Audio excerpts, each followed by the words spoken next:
Yeah, these occurrences are certainly unfortunate, and they're challenging. And Kevin Adams is great with this, and I think Kyle Poso, the communication, and we, collectively sat Nicole, and we don't know how everybody's going to feel on, when they see what happened to Damar, and you think about his family and the team, and you think about just your own vulnerabilities. So we have taken a lot of pride in open dialogue and players being able to share how they feel about things with us, and that was a moment that was a necessity. And I think that as far as the ability for our team and players to go into that game the other night, that was absolutely on their mind. Um, we went through as a community the unfortunate storm we went through a couple weeks ago, and I believe in just in watching and being around our guys, there's such a deep care for each other and for the community that we're in, that there is there's a lot to it. There's a pride. There's a I think they looked at that game the other night and said, you know, maybe there's something we can give here,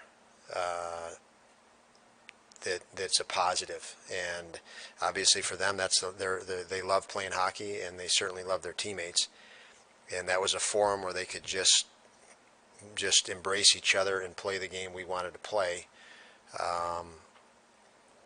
knowing that I think that they're all going through different things, and don't know what to make of it. Those are situations that are tough because you really don't know what to make of it.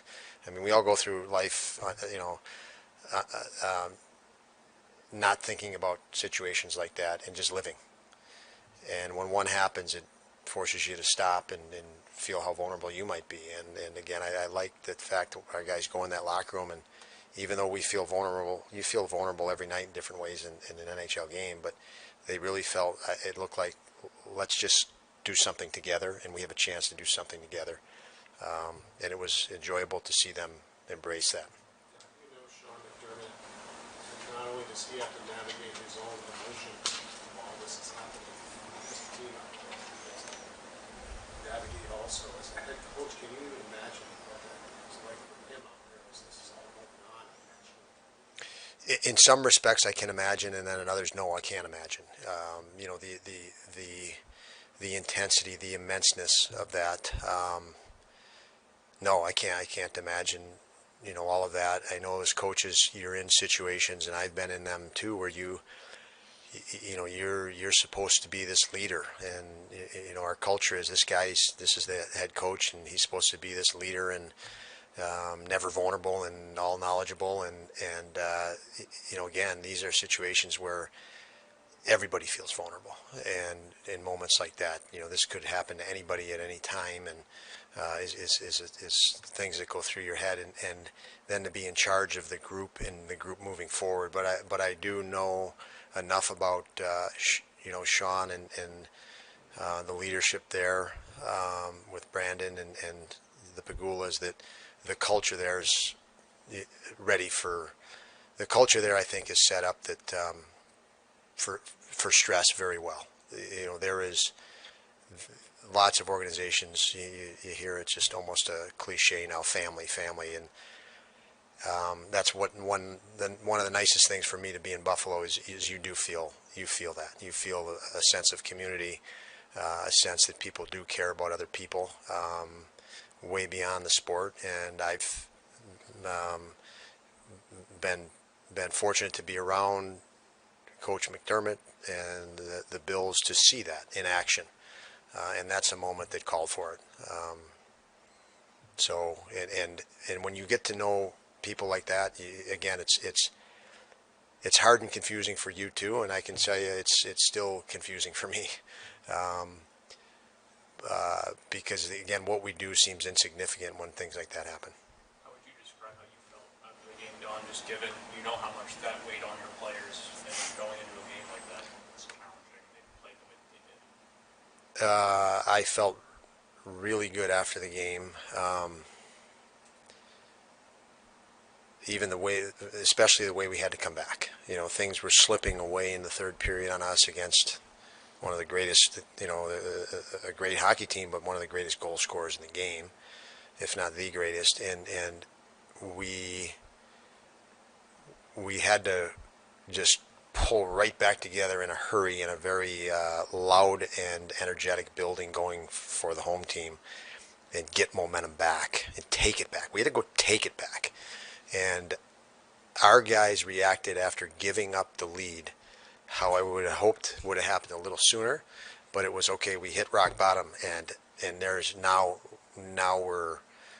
we got to step it up, and that kick of determination was fun to watch, and it doesn't happen without belief that you can do it and care for the guy next to you. So very rewarding after that game to go through it the way it did.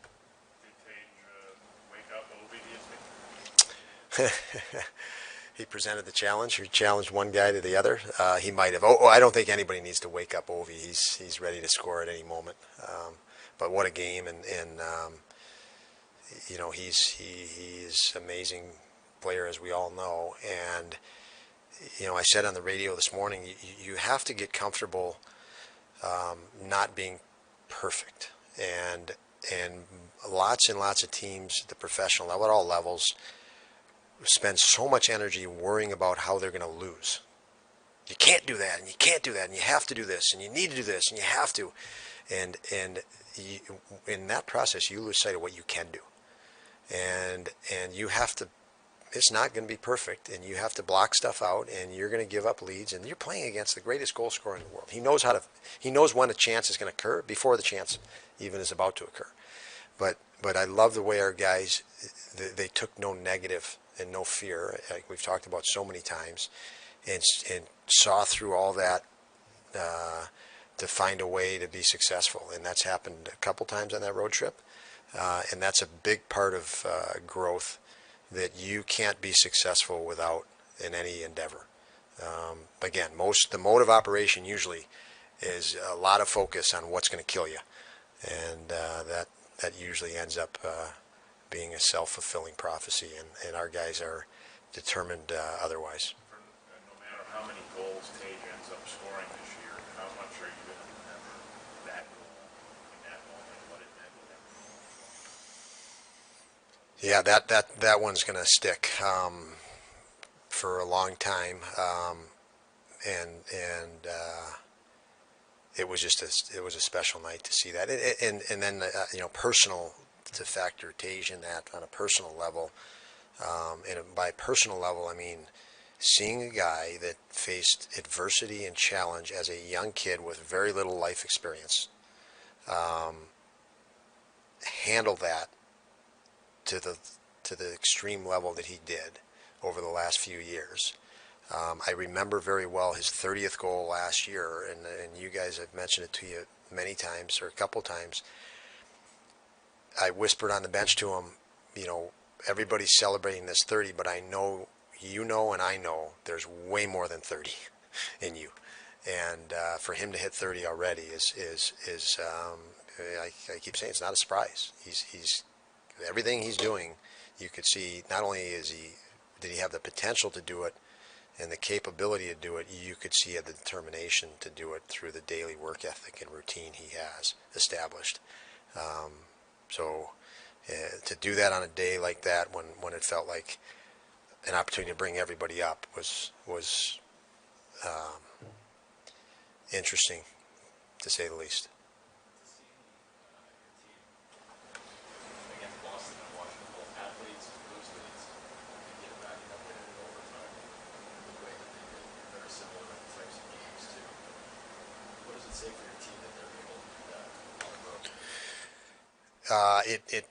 It's how we intend, what we hope for in that sense of exactly what I said.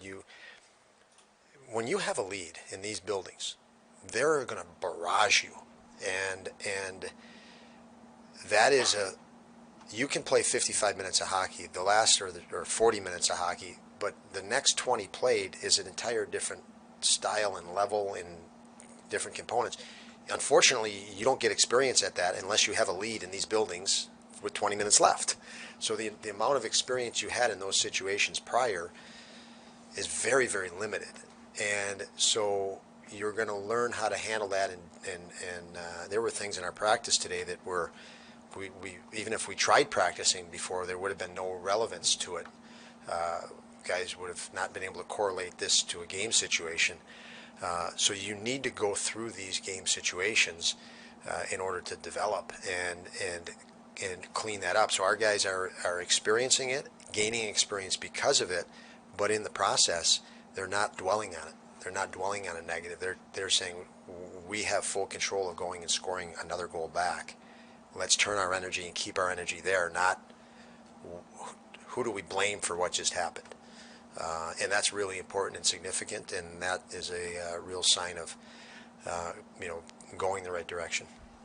How important is it to continue to check in on players from a mental health standpoint, like in the weeks to come? Obviously, there was a ton of emotion the other night and last week after the storm, but to make sure that as that kind of dies down, that they've processed everything, that everybody's kind of doing okay. Yeah, I think since my initial days of coaching, whatever, 25, almost 30 years ago now, to now, checking in with your players on the side of mental health has just increased every year. And within the last 5 years, even before the pandemic, I felt and noticed that it's even more